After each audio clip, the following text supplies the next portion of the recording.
पापा स्टार्ट। क्या यार दीदी, आप अभी भी बच्चों वाले यूनिकॉर्न से ही खेलते हो। पता है मेरे को तो एक नया यूनिकॉर्न पता है, वो भी बिजनेस वाला। बिजनेस में कोई यूनिकॉर्न नहीं होता है, वो सिर्फ फेरी टेल्स में। वो तो बस आपको लगता है। पापा, बिजनेस में यूनिकॉर्न्स होते हैं ना? डेफिनेटली होते हैं बेटा। बिजनेस के अंदर जो भी स्टार्टअप्स $1 बिलियन की वैल्यूएशन पे पहुंच जाते हैं उनको यूनिकॉर्न कहा जाता है।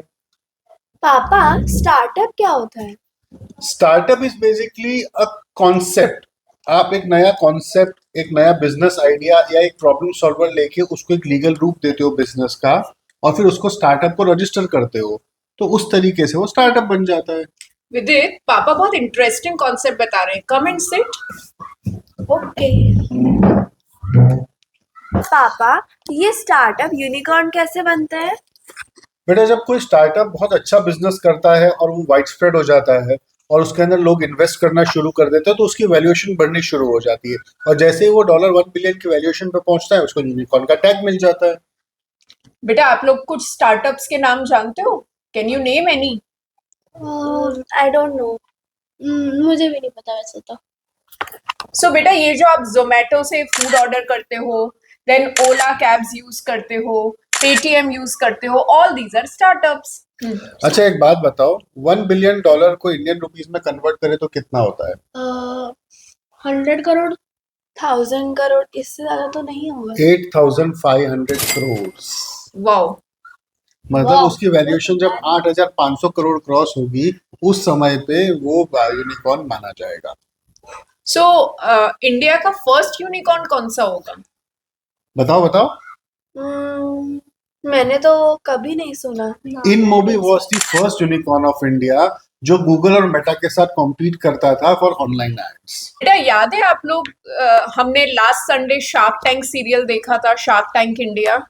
अच्छा, वो स्किपी आइस पॉप्स वाला। Yes, so basically Shark Tanks में there are few established business persons जो इन्वेस्टर्स होते हैं और बिजनेस मेंटोर्स की तरह काम करते हैं। People come up with their new unique ideas. वो आइडियाज अगर उनको पसंद आते हैं तो वो इसमें इन्वेस्ट कर देते हैं investors, right? Yes, I have seen it with you. तो पापा, अगर मुझे कोई स्टार्टअप बनाना है तो मेरे को शार्क टैंक में ही जाना पड़ेगा? नहीं नहीं बेटा, ऐसा जरूरी नहीं है। स्टार्टअप बनाने के लिए आपको एक लीगल एंटिटी फॉर्म करनी पड़ती है। मतलब आप कोई कंपनी बनाओगे और उस कंपनी को गवर्नमेंट ऑफ इंडिया के साथ में रजिस्टर करोगे। जैसे ही वो रजिस्टर होगी, वो स्टार्टअप रिकॉग्नाइज हो जाएगा, और उसके बाद you have a startup ready with you. पापा, वैसे ही जैसे आप रजिस्टर करते हो? यस बेटा। सो ये स्टार्टअप इंडिया में रजिस्टर करने से आपको पता है गवर्नमेंट क्या क्या बेनिफिट्स देती है? मैं बताता हूँ। जब भी आप कोई भी स्टार्टअप को रिकॉग्नाइज करोगे तो उसके अंदर गवर्नमेंट ऑफ इंडिया की तरफ से आपको मेंटरशिप मिलेगी, पैसा मिलेगा, उसके बाद में आपको सपोर्ट मिलेगा in the form of subsidy. मतलब आप कोई भी खर्चा करोगे तो उसमें गवर्नमेंट आपको कुछ पोर्शन रीइंबर्स करेगी, और मोस्ट इम्पोर्टेंट, आपको इनकम टैक्स का बेनिफिट भी मिल सकता है। इतनी सारी हेल्प देते हैं तो फिर हमारा स्टार्टअप सक्सेसफुल तो हो ही सकता है। बेटा, डिपेंड करता है आपके टाइप ऑफ बिजनेस के ऊपर। सारे स्टार्टअप जरूरी है अगर यूनिकॉर्न बने या सक्सेसफुल हो। कई स्टार्टअप्स ऐसे भी हो चालू होके जो खत्म भी हो चुके हैं।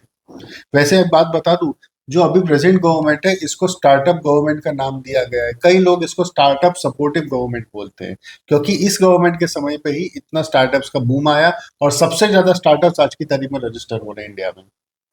वैसे पता है बच्चों, इतनी बातें तो मुझे भी स्टार्टअप के बारे में नहीं पता थी। तो और पापा, मुझे आपको तो कैसे पता थी? बेटा, क्योंकि मैं स्टार्टअप के अंदर कंसल्टेशन करता हूँ ना। I am a startup consultant. तो पापा, आप भी एक यूनिकॉर्न हो क्या? नहीं नहीं, यूनिकॉर्न नहीं है बेटा। अपने पास खाली एक स्टार्टअप है जो अभी अपन इनिशियल स्टेज पे है। बेटा, आप जब बड़े होंगे और कुछ नया स्टार्टअप आइडिया लेकर आएंगे तब जरूर हम यूनिकॉर्न बन जाएंगे, इजंट इट? है आपके पास कोई आइडिया अभी? हाँ। क्या? हाँ, मेरे पास है ना। मैं गर्ल्स के लिए टॉयज की कंपनी खोलूंगी। माय गॉड, यूनिकॉर्न्स की। सो स्टार्टअप में हमें कुछ डिफरेंट आइडिया लाना है। क्या टॉय लेकर आओगे आप? सोच के रखना। ओके। विदित, एनी आइडिया? मैं तो एक बहुत बड़ी गेमिंग कंपनी बनाऊंगा। सो बच्चों, एक बात बताओ, आज आप लोगों ने क्या लर्निंग ली? कि स्टार्टअप कैसे फॉर्म करते हैं और यूनिकॉर्न के बारे में इंफॉर्मेशन मिली। आपने क्या सीखा Vidit? How to create startups. अच्छा, दोनों ने सेम ही चीज सीखी।